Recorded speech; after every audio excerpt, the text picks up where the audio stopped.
My name is Harold Grant. I'm 67 years old, and last week I collapsed on my own kitchen floor and not a single person in my house came to help me.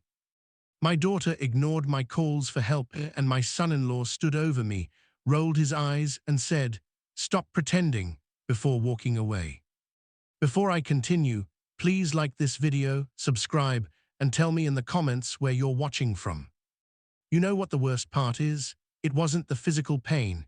It wasn't even the humiliation of lying there like a piece of garbage on my own floor. It was the realization that these people, my own flesh and blood, saw me as nothing more than an inconvenience, a wallet with legs, a resource to be drained dry. But here's what they didn't know. Here's what they couldn't have possibly imagined in their selfish, entitled little minds. Just 1 week later, 7 days after they left me to suffer alone on that cold tile floor, they came crawling back, desperate, panicking, begging for my help. And what I gave them wasn't money. What I gave them changed everything. It destroyed their carefully constructed fantasy world where Daddy would always be there to clean up their messes, to fund their failures, to sacrifice everything while they took and took and took. What I gave them was something they should have learned a long time ago, something I should have taught them years earlier, before it came to this. Before I ended up broken and bleeding on my kitchen floor while my own daughter stepped over me like I was a piece of trash. But I'm getting ahead of myself. Let me start from the beginning because you need to understand how we got here. You need to understand just how much I gave, how much I sacrificed, and how little it meant to them in the end. My wife, Margaret, died when our daughter Emily was only 12 years old, breast cancer.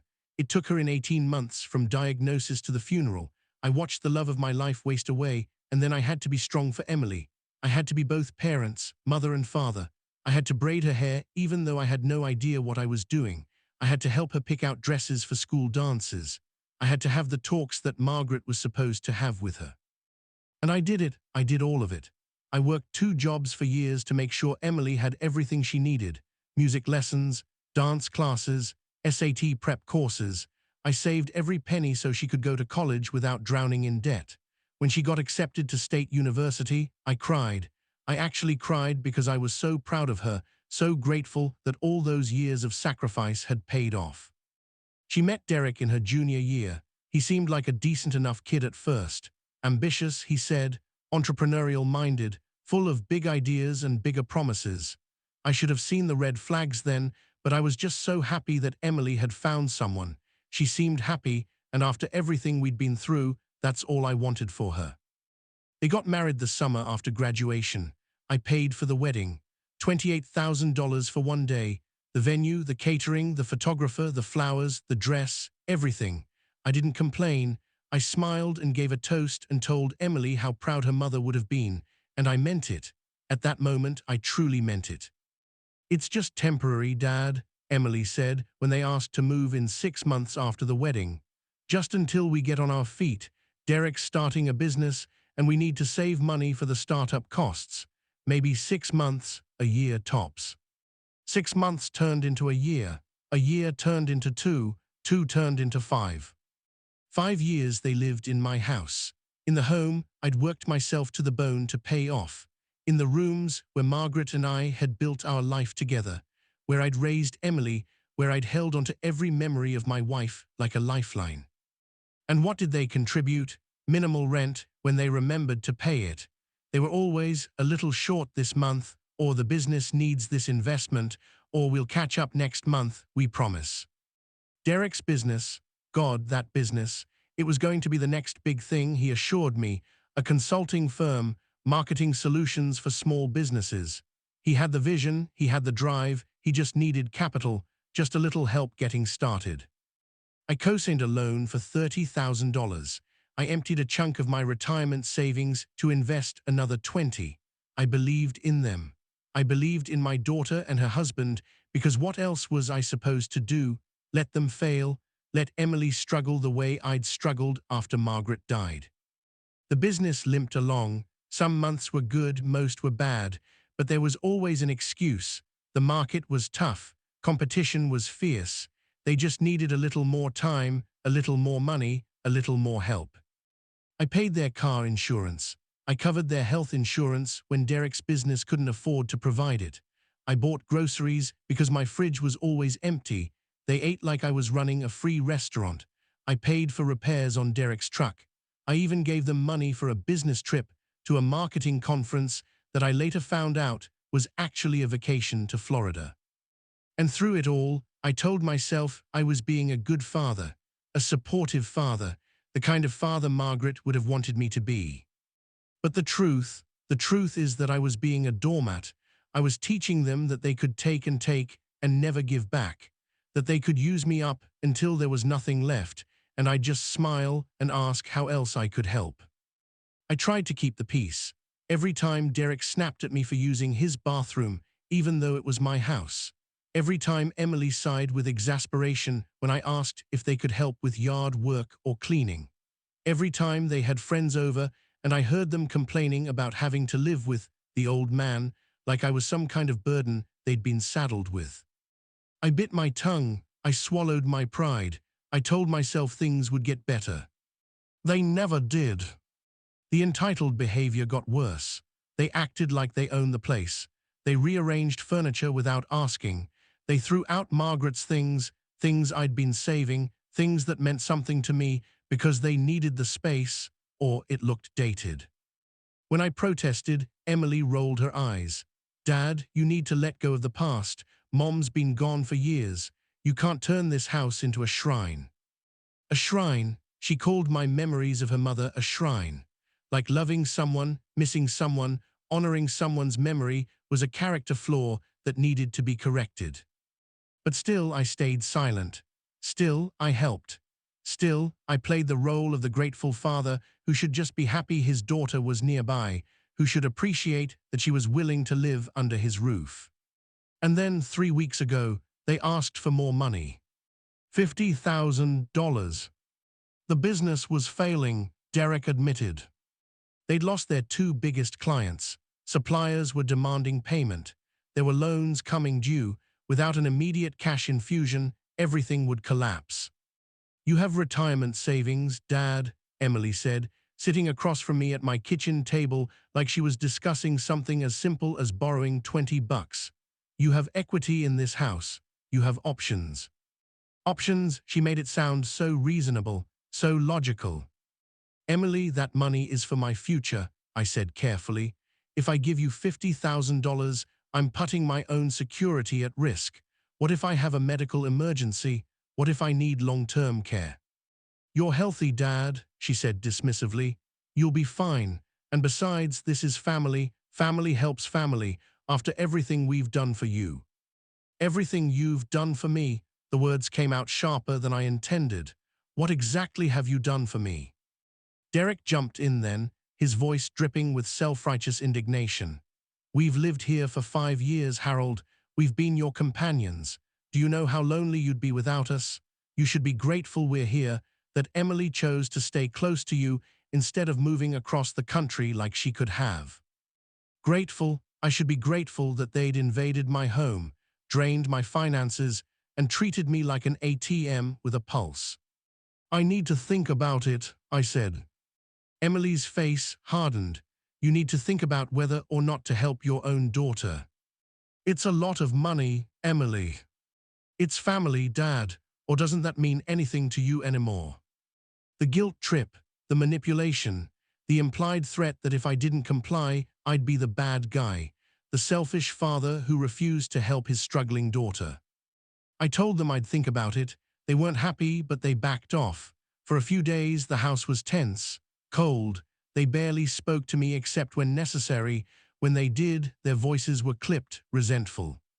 I felt the pressure, the weight of their disappointment, the unspoken accusation that I was being unreasonable, selfish, ungrateful. And then came that night, that terrible, eye-opening, life-changing night.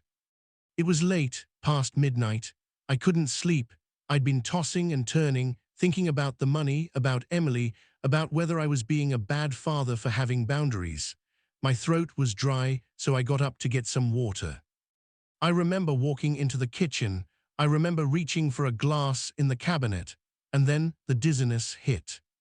It came out of nowhere, One second I was standing, the next the room was spinning. My legs went weak. I tried to grab the counter for support, but I missed. I went down hard, my hips slammed into the cabinet door, and then my head cracked against the tile floor. The pain was immediate and intense, sharp and radiating through my skull. I couldn't think straight, couldn't focus. I tried to get up, but my body wouldn't cooperate. My arms felt like they were made of lead. "Help," I called out. My voice was weak, barely more than a whisper. "Emily, Derek, help." I heard movement upstairs, footsteps, the creak of the floorboards. Someone was awake, someone heard me. "Help," I called again, louder this time, though it took everything I had. "Please," I fell. The footsteps stopped, silence, and then nothing. No one came. I lay there on that cold kitchen floor, staring up at the ceiling, wondering if I'd imagined it. Maybe they hadn't heard me. Maybe I hadn't been loud enough. But then I heard Emily's voice, muffled through the ceiling. She was talking to Derek. I couldn't make out the words, but her tone was clear, annoyed, dismissive. No one came. Time passed, I don't know how long. It felt like hours, but it might have been 30 minutes. The pain in my head got worse. I felt something warm and wet on my scalp, blood. I realized I was bleeding. My chest ached, my hip throbbed. I was cold, so cold, lying on that tile in just my pajamas. "Please," I whispered to the empty kitchen, to no one, "please." And then I heard the footsteps again, coming down the stairs, getting closer. Relief flooded through me despite the pain.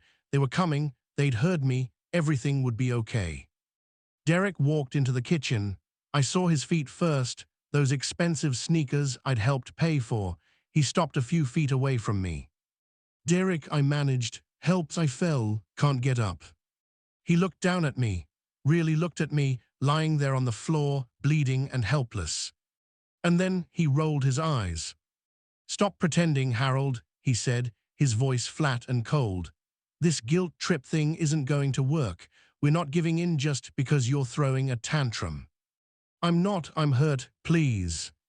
He walked past me to the refrigerator, opened it, grabbed a leftover container of something, closed the door. "You're fine," he said without looking at me. "Stop being dramatic." And then he walked away, left me there, went back upstairs with his midnight snack like I was nothing, like I wasn't bleeding on the floor of my own kitchen. I heard Emily's voice again from upstairs. "Is he okay?" "He's fine," Derek said. "Just being manipulative, leave him." The light in the hallway went off. Their bedroom door closed, and I was alone again in the darkness. The hours that followed were the longest of my life, longer than the night Margaret died, longer than any of the hard, terrible moments I'd endured over the years. Because this wasn't just physical pain, this was betrayal. This was the moment I realized that my own daughter, the little girl I'd raised alone, the child I'd sacrificed everything for, truly didn't care if I lived or died. I drifted in and out of consciousness. The pain came in waves. Sometimes I'd try to move, try to drag myself across the floor, but my body wouldn't cooperate. Other times I'd just lie there, staring at nothing, feeling the cold seep into my bones. I thought about Margaret, about how disappointed she'd be if she could see what our daughter had become. Or maybe this was my fault. Maybe I'd spoiled Emily. Maybe I'd taught her that love meant never hearing the word no.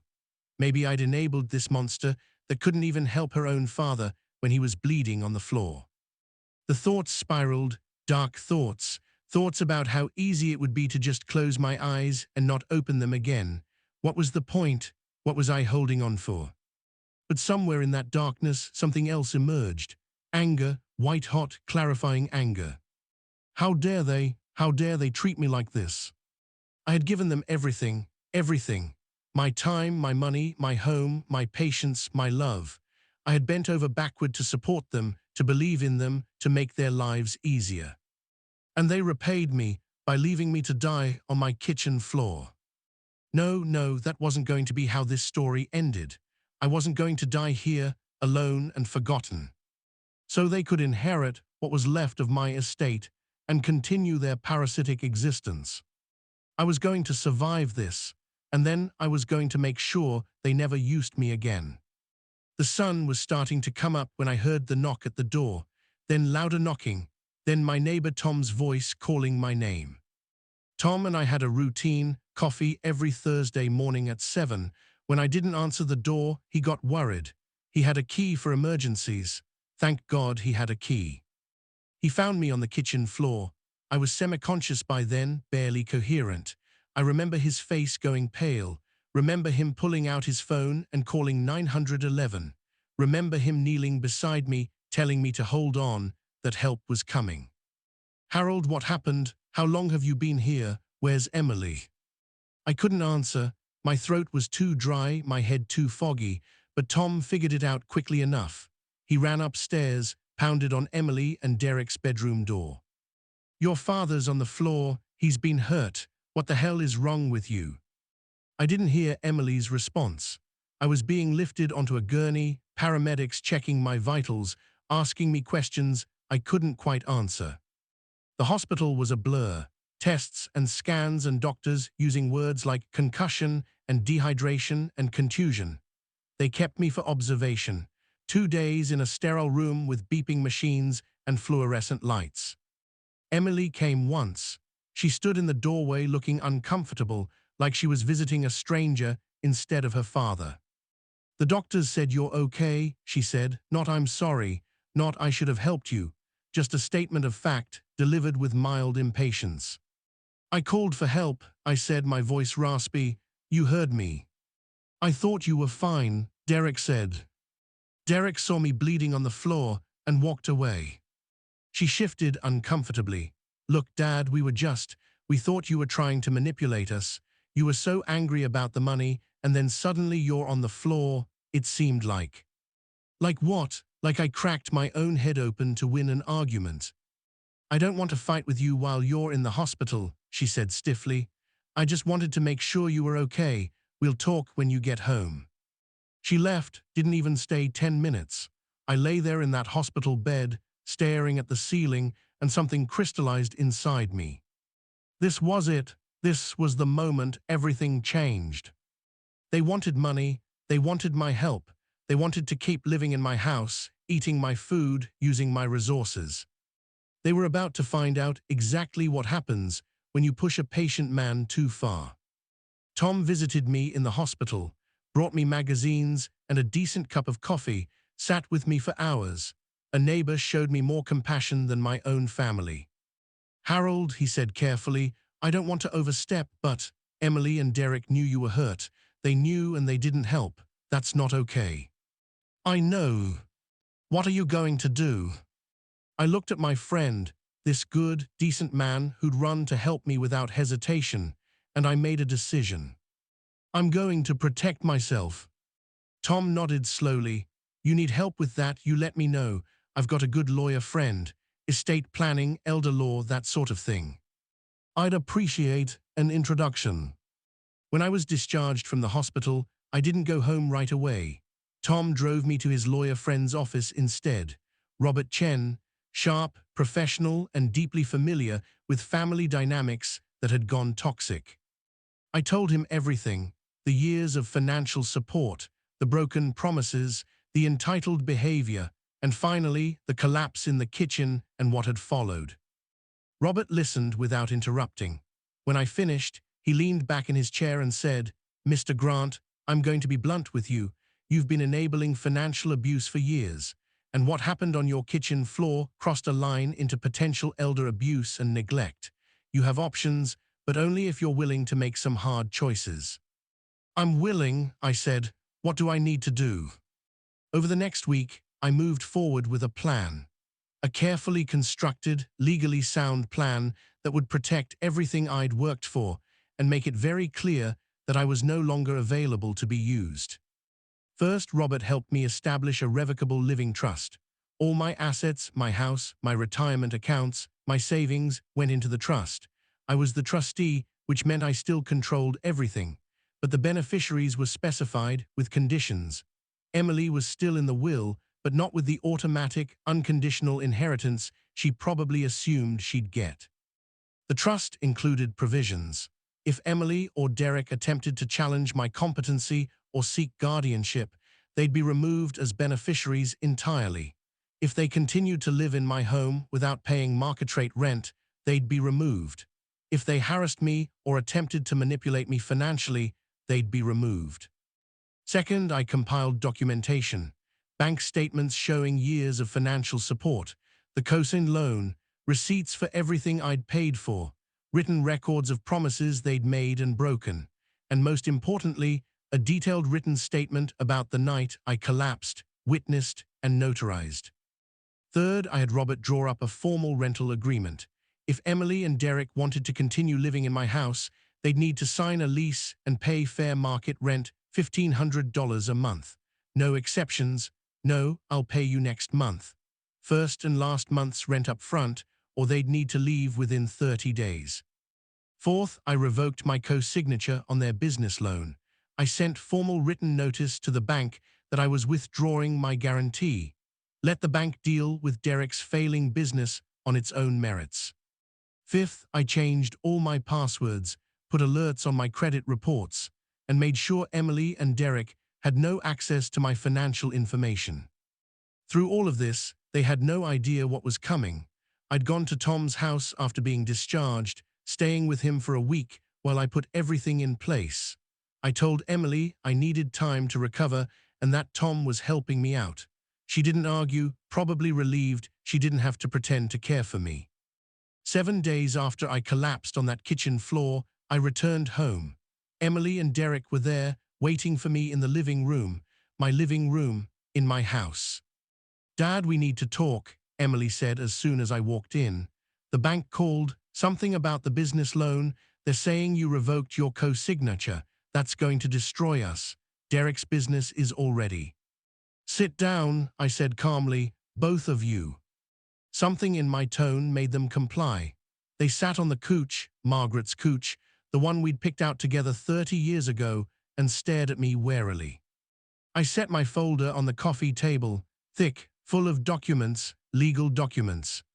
"We're not giving you $50,000, Derek started. "If that's what you think." "I don't want $50,000, I interrupted. "I don't want anything from you except for you to listen very carefully to what I'm about to say." I opened the folder, pulled out the first set of documents. "This is a revocable living trust. All of my assets are now held in this trust. I control everything, but the terms of inheritance have changed. You are still a beneficiary, Emily, but under very specific conditions." Her face paled. "What are you talking about?" I pulled out the next document. "This is a detailed accounting of every dollar I've given you over the past 5 years. Cosign loans, direct payments, covered expenses. It totals $147,000. Derek's mouth opened and closed like a fish. "That's not, we didn't ask for." "You asked for all of it. Some of it you demanded. Some of it you guilted me into providing, but I have documentation for every cent." Next document. "This is my written statement about what happened the night I collapsed. Notarized, witnessed. It details how I called for help, how I was ignored, and how you, Derek, saw me bleeding on the floor and told me to stop pretending before walking away." Emily stood up. "Dad, that's not fair. We didn't understand." "Sit down," she said. "This statement has been filed with my attorney, my doctor, and with Adult Protective Services. What you did that night constitutes elder neglect at minimum. I could pursue charges. I haven't. Yet." The color drained from Derek's face. "You can't be serious. We made a mistake, we thought." "You thought nothing. You didn't care enough to think. You saw me as an inconvenience." I pulled out the rental agreement. "You have 2 choices. Choice 1, you sign this lease agreement. $1,500 a month, market rate for this area, first and last month's rent due immediately, standard lease terms. You pay on time every month or you're evicted." "We don't have $3,000 right now," Emily said, her voice shaking. "The business." "Then choice 2, you have 30 days to move out. I've already consulted with an attorney. Since you've been living here without a formal lease, I can terminate your tenancy with 30 days' notice. Here's your notice." I slid the eviction notice across the table. Silence, complete, shocked silence. You're kicking us out. Emily's voice was small, disbelieving. Dad, we're family. Family doesn't leave family to bleed on the floor, I said, and my voice cracked despite my best efforts to stay calm. Family doesn't ignore cries for help. Family doesn't use and manipulate and take until there's nothing left. We made a mistake, Emily was crying now. One mistake, and you're going to destroy our lives. One mistake, I laughed bitterly. Emily, look at this folder. Look at these documents. This isn't one mistake. This is years of you treating me like an ATM. Years of entitled behavior and broken promises. That night on the floor was just the moment I finally saw it clearly. Derek stood up, his face red with anger. This is insane. You can't do this to us. We'll fight this. You'll what? I stood too, and for the first time in 5 years, I felt powerful in my own home. Challenge my competency, that triggers a clause that removes you as beneficiaries. Contest the trust. I have 3 doctors who have assessed me as completely sound of mind. Refuse to leave, I'll have the sheriff remove you. I pulled out the final document. And this is notice to the bank that I've revoked my co-signature on your business loan. As of now, Derek, your business financing is your problem, not mine. You're destroying my business, Derek shouted, everything I've worked for.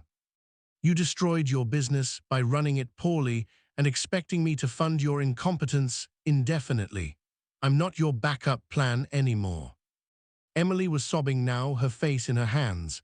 Dad, please, we're sorry, we're so sorry, we'll do better, just please don't do this. You had every opportunity to do better. You chose not to, so now I'm choosing to protect myself. Where are we supposed to go? Emily looked up at me with red-rimmed eyes. We can't afford first and last month's rent somewhere else. We don't have that kind of money saved. That's not my problem. The words felt cruel coming out of my mouth, but they were also true and necessary. You have 30 days, I continued. I suggest you use that time to figure things out. Sell some of those expensive possessions you've accumulated. That 60-inch TV, Derek's gaming computer, your designer clothes, or get jobs that actually pay your bills, or borrow from Derek's parents for once instead of always coming to me. My parents don't have money, Derek muttered. Then I guess you'll have to figure it out like every other adult in the world. They left the living room, went upstairs. I heard their voices rising and falling in argument, heard Emily crying, heard things being thrown. I sat in my chair, Margaret's chair, the one I'd saved for years to buy her, and felt nothing, no guilt, no regret, just a strange, hollow exhaustion. Tom came over that evening to check on me, brought dinner, sat with me while I processed everything that had happened. How do you feel? He asked. Like I should have done this years ago. They'll try to manipulate you. They'll apologize and make promises. I know, I'm ready for it. And they did try. Over the next week, Emily came to me multiple times, sometimes angry, blaming me for ruining their lives, sometimes tearful, begging me to reconsider, sometimes trying to bargain. What if we pay $1,000 a month instead? What if we just stay 6 more months? Every time I said the same thing, the terms are clear, sign the lease and pay the rent or move out. Derek tried a different approach. He brought me a business plan, a revised strategy for turning the company around. If you just give us 6 months and another $20,000, I can make this work. I promise this time. No. You're sentencing us to failure. You're giving up on us. I'm not responsible for your success or failure, Derek. I never was. You are. The truth of their situation started hitting them fast. Without my financial backing, the business couldn't sustain itself. Suppliers started demanding immediate payment for goods they'd been providing on credit. The bank, seeing that I was no longer guaranteeing the loan, called in the debt. 30 days to pay in full or they'd initiate collection proceedings. Derek and Emily scrambled. They tried to get additional loans, denied. They tried to bring in a partner. No one wanted to invest in a failing business with significant debt. They tried to sell the business. There were no buyers. Within 2 weeks, they had to shutter the company. Derek came home one night, his face grey with shock and defeat. It's over, the business is done. Emily looked to me, desperation clear in her eyes. Dad, now we really need help. Derek doesn't have a job anymore, we have no income. You can't just throw us out on the street. You have 2 weeks left in your 30-day notice. I suggest Derek find employment quickly. It takes time to find a job. Then I suggest he take anything available rather than holding out for something that matches his ego. Derek did find a job at a hardware store, stocking shelves and helping customers. $35,000 a year, a fraction of what he'd been pretending to make with his business. He was humiliated. Emily had to get a job too, working retail at a department store. They put together just enough money to rent a small apartment across town, had to borrow some from Derek's reluctant parents, had to sell most of their nice things. The day they moved out, Emily stood in the doorway with boxes piled around her, and she looked so much like the little girl I'd raised. For a moment, I almost wavered. I hate you for this, she said quietly. You're supposed to help your family, and instead you're destroying us. I helped you for years, Emily. I helped until there was nothing left of me to give, and you took it all without a second thought. What I'm doing now isn't destroying you. It's teaching you what I should have taught you a long time ago, that actions have consequences and that you can't use people forever. Mom would be ashamed of you. The words were meant to cut, and they did, but I didn't let her see it. Your mother would be heartbroken to see what you've become, but she'd understand why I'm doing this. She'd agree with me. Emily left without another word. Derek didn't even say goodbye. They took their boxes and their resentment and their shattered entitlement, and they drove away. The house was quiet that night, empty in a way it hadn't been in 5 years. I walked through the rooms, seeing them clearly for the first time in so long. Saw the space where they'd crammed their oversized furniture. Saw the walls where Derek had hung his sports memorabilia without asking. Saw all the ways they'd taken over my home and made it theirs. Over the next month, I reclaimed my space. I donated their leftover junk. I rearranged the furniture back to how Margaret and I had liked it. I hung up photos that Emily had taken down. I turned Derek's office back into Margaret's sewing room. I made the house mine again. But the real consequences for Emily and Derek were just beginning. Without Derek's inflated income from the business he'd been pretending was successful, they had to face reality. The apartment they'd rented was small and rundown. The combined income from their retail jobs barely covered rent and basic expenses. They had to give up their expensive phones, their streaming services, their regular dining out. Derek's ego took a massive hit. He'd spent years telling everyone he was a successful entrepreneur, and now he was wearing a hardware store vest and answering to a manager half his age. Customers who'd known him from his business would come in, and he'd have to serve them, and you could see the humiliation eating him alive. Emily struggled too. She'd never really worked before. I'd supported her through college and then supported her marriage. Now she was on her feet 8 hours a day, dealing with difficult customers, coming home exhausted, and facing an angry husband who blamed everyone but himself for their situation. Their marriage started cracking. Without money to smooth over their problems, they had to actually deal with each other. The stress, the resentment, the blame, it all came pouring out. I heard about it through Tom, who heard it through the neighborhood gossip network. They fought constantly. Derek drank more. Emily cried herself to sleep. Their fancy friends stopped calling, stopped inviting them to things they could no longer afford to attend. About 6 weeks after they moved out, Emily showed up at my door. Alone, she looked exhausted, thinner. There were dark circles under her eyes. "Can we talk?" she asked quietly. I almost said no, almost closed the door, but something in her face stopped me. She wasn't demanding, wasn't entitled, she just looked broken. I let her in. We sat in the living room. She looked around at the changes I'd made, and I saw tears well up in her eyes. "You put everything back," she said. "The photos of Mom, her chair in the right spot, It looks like it did when I was a kid. This is my home. I should get to decide how it looks. She nodded, didn't argue, just sat there twisting her hands in her lap. Dad, I need to tell you something, and I need you to hear me out without interrupting. Can you do that? I nodded.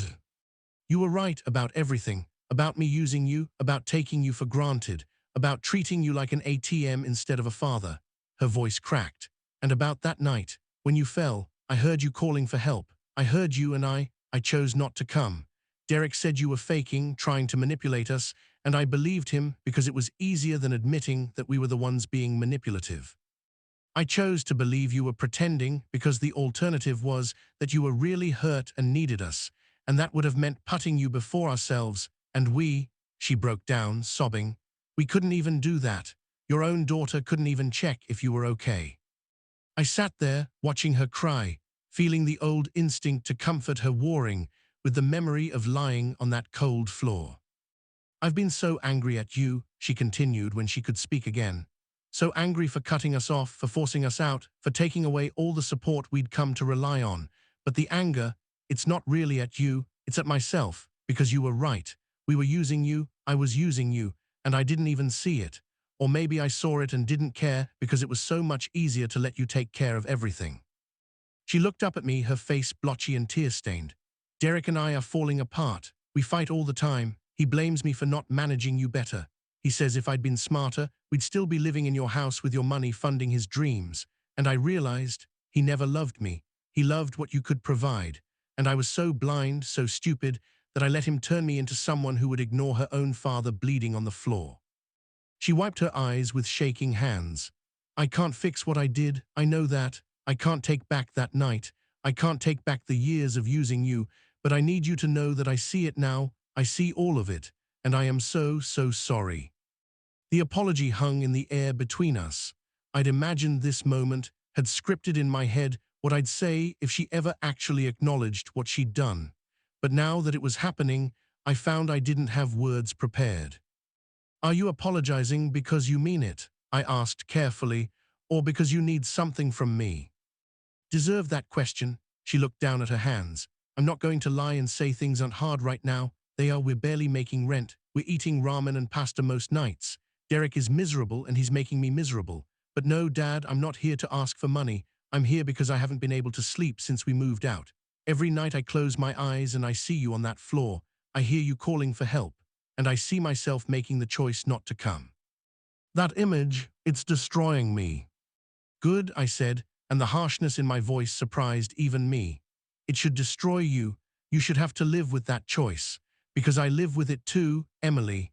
Every day I wake up knowing that my own daughter heard me suffering and decided I wasn't worth the inconvenience. She flinched but didn't look away. I know, you're right, and I don't expect you to forgive me. I don't even know if I deserve forgiveness. But I needed you to know that I understand what I did, that I'm not making excuses anymore, that I take full responsibility for being a terrible daughter and a selfish, entitled person. We sat in silence for a long moment. The old grandfather clock, Margaret's favorite, the one that had belonged to her grandmother, ticked steadily in the corner. What do you want from me? I asked finally. If not money, then what? Absolution, permission to feel better about yourself.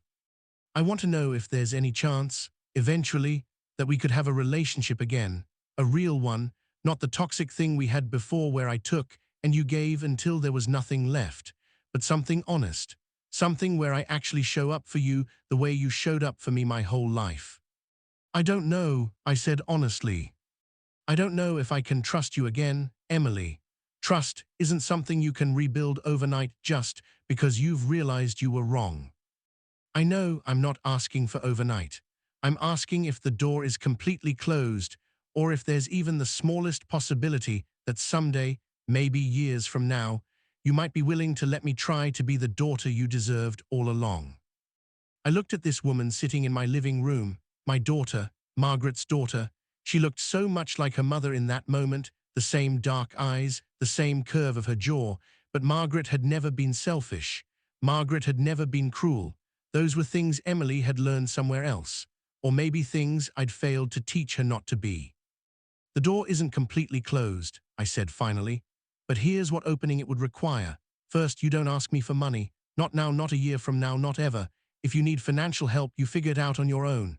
Second, you respect my boundaries. If I say no to something, that's the end of the discussion. No guilt trips, no manipulation, no invoking your mother's memory to get what you want. Third, you prove through actions, not words, that you've changed. That means showing up for me without expecting anything in return.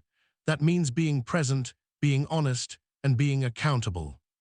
Emily nodded, wiping her eyes. I can do that, I want to do that. And fourth, I continued, my voice harder now, you leave Derek. Her head snapped up. What? That man is toxic, Emily. He's been toxic since the day I met him. He's manipulative, he's entitled, and he's turning you into someone your mother wouldn't recognize. As long as you're with him, you're going to keep making excuses for behavior that's inexcusable. You're going to keep prioritizing his ego over everything else, including basic human decency. Dad, I can't just... Yes, you can. You absolutely can. He's dragging you down. He's been dragging you down for years. And that night when I was on the floor, he's the one who convinced you to ignore me. He's the one who saw me bleeding and walked away. He's the one who's now blaming you for not managing me better. Emily, that's not love. That's not partnership. That's abuse. She was crying again, but this time it was different, deeper, like something was breaking open inside her. I know, she whispered. I know he's not good for me. I've known for a while now. But I'm scared, Dad. I'm scared to be alone. I'm scared I won't make it on my own. I'm scared I'll end up with nothing. You already have nothing, I said, not unkindly. Nothing that matters anyway. You have a husband who doesn't respect you, a marriage built on using other people, a life that's falling apart. Leaving him doesn't mean starting from nothing. It means finally starting to build something real. She sat there for a long time, not speaking, just crying quietly. I let her, didn't comfort her, didn't reach out. This was her pain to sit with, her choice to make. Finally, she stood up. I need to think about everything you said, about what I want my life to look like, about who I want to be. Take all the time you need. But Emily, if you decide you want a relationship with me again, it has to be on these terms. I'm not negotiating. I'm not compromising. I've spent too many years compromising myself into nothing. I understand. She walked to the door, then turned back. Dad, thank you for not slamming the door completely. I don't deserve even that much, but thank you. After she left, I sat in the quiet house and felt something I hadn't felt in years. Hope, small and fragile, but there. Over the next 3 months, I didn't hear from Emily. I didn't reach out either. If she was going to change, it had to come from her, not from me pushing or enabling or making it easy. Tom checked in on me regularly. We had our Thursday morning coffees. He helped me with some projects around the house, fixing the deck, repainting the guest room, clearing out the last remnants of Derek and Emily's occupation of my space. You seem lighter, Tom observed one morning, more at peace than I've seen you in years. I am, I realized. I didn't understand how much weight I was carrying until I put it down. I started doing things for myself again, things I'd stopped doing because Emily and Derek always needed something, always had some crisis, always demanded my attention. I joined a woodworking class at the community center, started volunteering at the local food bank, reconnected with old friends I'd neglected. And slowly, carefully, I started healing. The physical injuries from the fall had healed within weeks, but the emotional ones took longer. I had nightmares sometimes, lying on that floor, calling for help that never came. I'd wake up in a cold sweat, heart pounding, and have to remind myself that I was safe now, that I'd protected myself, that I'd survived. Then one afternoon in late spring, my doorbell rang. I opened it to find Emily standing there, but she looked different. Her hair was shorter. She wasn't wearing makeup. She looked tired, but also somehow more solid, more present than I'd seen her in years. Hi, Dad, she said quietly. Is it okay if I come in? I stepped aside and let her enter. She handed me an envelope. Before we talk, I need you to read this. I opened it. Inside were legal documents, divorce papers filed 3 weeks ago. I left him, she said. Not because you told me to, although that helped me see things clearly, but because I woke up one morning and realized I'd rather struggle alone than spend one more day with someone who made me hate myself. I looked at my daughter, really looked at her, and saw someone I hadn't seen in a long time. Someone who looked like she was finding her way back to herself. "How are you managing?" I asked. "I'm not going to lie, it's hard. I'm sleeping on my friend Rachel's couch, working 2 jobs now, barely keeping my head above water. But Dad, I'm not drowning. For the first time in years, I feel like I'm actually swimming instead of just being pulled under." She sat down, and I sat across from her. The distance between us felt important, necessary. "I'm not here to ask for anything," she continued. "I'm here because it's Thursday, and I remember you and Tom have coffee on Thursdays, and I thought maybe I could start showing up on Saturdays, just to check in, help with yard work or errands or whatever you need. No expectations, no agenda, just trying to be present." "Why Saturdays?" I asked. "Because that was the day Mom used to make pancakes. Remember, every Saturday morning, she'd make those terrible lumpy pancakes, and we'd all pretend they were delicious because we loved her so much." I felt my throat tighten. I did remember. God, I remembered so clearly. "They really were terrible," I said, and Emily laughed, a real laugh. The first genuine one I'd heard from her in years. The worst, but she was so proud of them. We sat in that shared memory for a moment. A connection to something good, something pure, something before everything got complicated. "You can come by on Saturdays," I said carefully. "But Emily, I meant what I said. No money, no bailouts.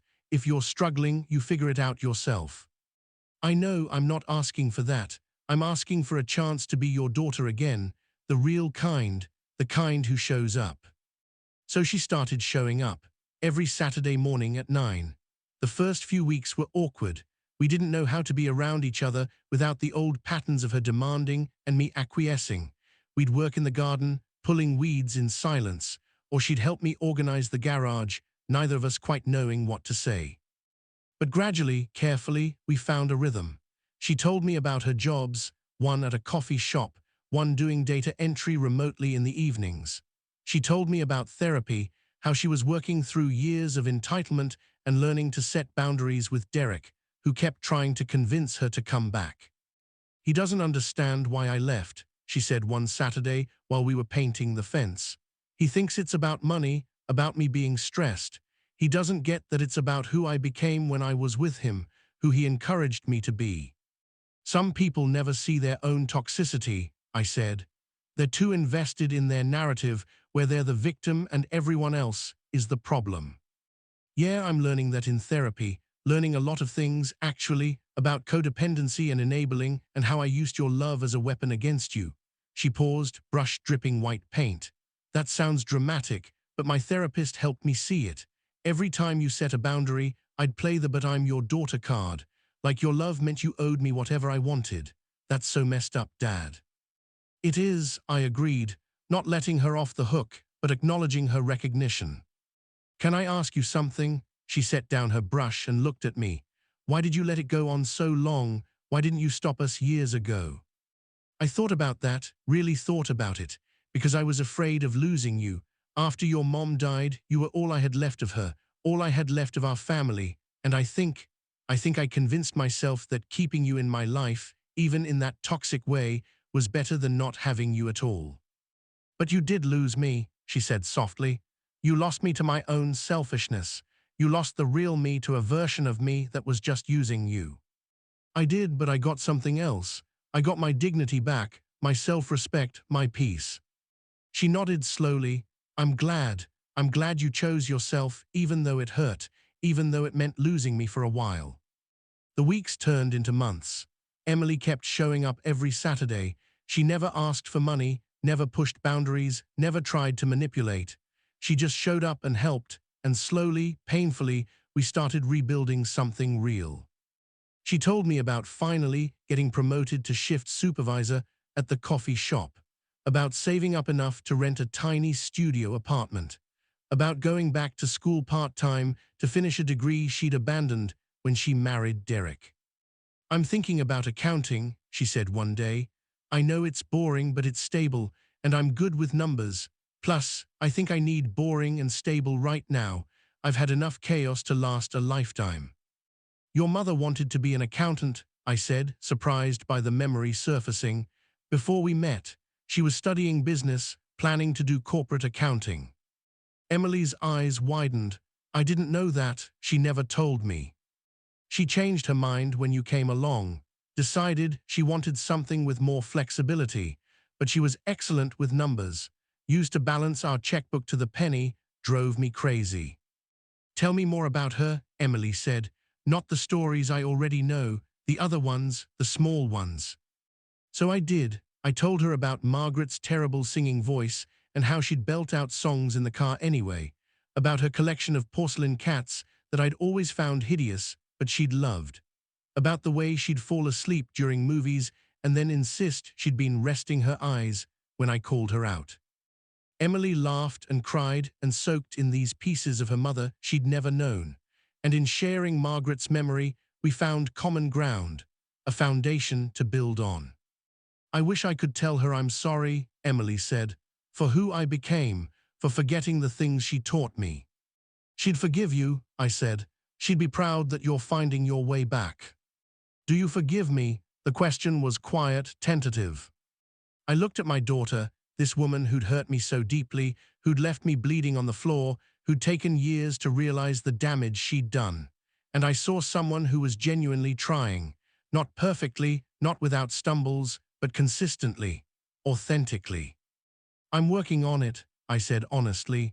"Forgiveness isn't a switch I can flip. It's something that grows slowly, built on trust that you have to earn back piece by piece." "That's fair, that's more than fair." A year after Emily moved out, she invited me to her apartment for dinner. It was small and spare, with furniture from thrift stores and mismatched dishes. But it was clean, and it was hers, and there was a pride in her face as she showed me around. "I know it's not much," she said. "It's yours, that's everything." She'd made dinner herself, spaghetti and a salad, simple but prepared with care. We ate at her tiny table, and she told me about her classes, her job, her plans. She had goals now, real ones, not dependent on anyone else's money or support. "I'm going to pay you back," she said suddenly. "Not all of it, probably not even half of it, but I've been putting $50 a month into a savings account earmarked for you. When I get my degree and a better job, I'll increase it. I don't expect you to forgive the debt or anything, but I need you to know I'm trying to take responsibility for what I took from you." I was speechless. This wasn't something I'd asked for, wasn't part of my conditions. This was her choice. "Emily, you don't have to." "I do, I really do. Not because you're demanding it, but because I need to know I'm someone who pays her debts, someone who takes responsibility, someone who doesn't just take and expect other people to clean up my messes. Then I'll accept it, not because I need the money, but because I see what it means to you." She smiled, and in that smile, I saw the little girl who used to help me make breakfast on Sunday mornings, the one who'd proudly present me with crayon drawings to hang on the fridge, the one who'd existed before grief and bad influences and entitlement had twisted her into someone unrecognizable. "I'm proud of you," I said. "And I meant it." She started crying. I didn't realize how much I needed to hear that. More time passed. Emily graduated with her associate's degree and got a job at a regional accounting firm. Entry-level, nothing glamorous, but with benefits and room for growth. She moved into a better apartment, started dating someone, a teacher who she brought to meet me after 6 months. "I wanted to make sure it was real before I introduced you," she explained. "No more rushing into things, no more choosing people who bring out the worst in me." The teacher, Michael, was kind and employed and had no interest in using me for money. That alone made him better than Derek. 2 years after the collapse on the kitchen floor, Emily and I were having coffee on my back deck when she said, "I've been thinking about that night a lot, about how close I came to losing you, not just losing you physically, but losing any chance at this, at us rebuilding." I think about it too, I admitted. Do you ever wish you'd pressed charges, made me face legal consequences? Sometimes, but I think the consequences you gave yourself were more effective than any court could have imposed. She nodded. Losing you was worse than any punishment. Having to look at myself and realize what I'd become, that was worse than any jail time could have been. Do you ever hear from Derek? He tried to contact me for a while, blaming me for his business failing, for his life falling apart. Last I heard, he'd moved back in with his parents and was working at his dad's insurance company. Still bitter, still convinced the world owes him something. Do you ever regret leaving him? Never, not once, not even on the hardest days. She looked out over the garden we'd planted together. You know what I regret? That I needed to hit rock bottom before I could see clearly, that you had to suffer for me to wake up, that Mom isn't here to see me finally becoming someone worth being proud of. She sees, I said. Wherever she is, she sees, and she's proud, I know she is. 3 years after everything fell apart, on a Saturday morning that felt like any other, Emily pulled into my driveway with her car full of plants. What's all this? I asked. I'm helping you expand the garden. Michael and I want to put in a vegetable section. He's coming over later with tools, if that's okay. It was more than okay, it was everything. We worked together, side by side, planning where the tomatoes would go, where we'd put the herbs. Emily's boyfriend showed up and fit seamlessly into our rhythm. Tom came over and joined in. Before long, we had a whole crew, laughing and working and building something together. This is what I should have been teaching Emily all along, I realized. That relationships aren't about what you can take from people. They're about what you build together. That family isn't an obligation someone owes you. It's a choice you make every day to show up, to be present, to give as much as you receive. That night after everyone had left, and I was alone in my house, my peaceful, quiet, reclaimed house, I sat in Margaret's chair and felt truly content for the first time since she'd died. I'd lost years with my daughter. I'd lost money and peace and almost my life, but I'd gained something more valuable: boundaries, self-respect, the knowledge that I could stand up for myself even when it cost me everything I thought I couldn't live without. And in the end, I'd gained my daughter back too, not the entitled, manipulative version who'd used me, but the real Emily, the one who was learning to be honest, to be accountable, to be the kind of person who shows up. That night on the kitchen floor had been the worst night of my life, but it had also been the beginning of getting my life back, of understanding that love without boundaries isn't love at all, it's enabling. It's slow destruction dressed up as sacrifice. I thought about other people in situations like mine, parents being used by adult children, people being drained dry by family members who saw them as resources rather than people, and I hoped they'd find the strength to do what I did, to set boundaries, to protect themselves, to understand that saying no doesn't make you a bad parent or a bad person, it makes you someone who values themselves enough to demand respect. The road back wasn't easy, for Emily or for me, but we walked it together, honestly, with our eyes open, and that made all the difference. If you enjoyed this story, please like the video, subscribe, and tell me your thoughts in the comments.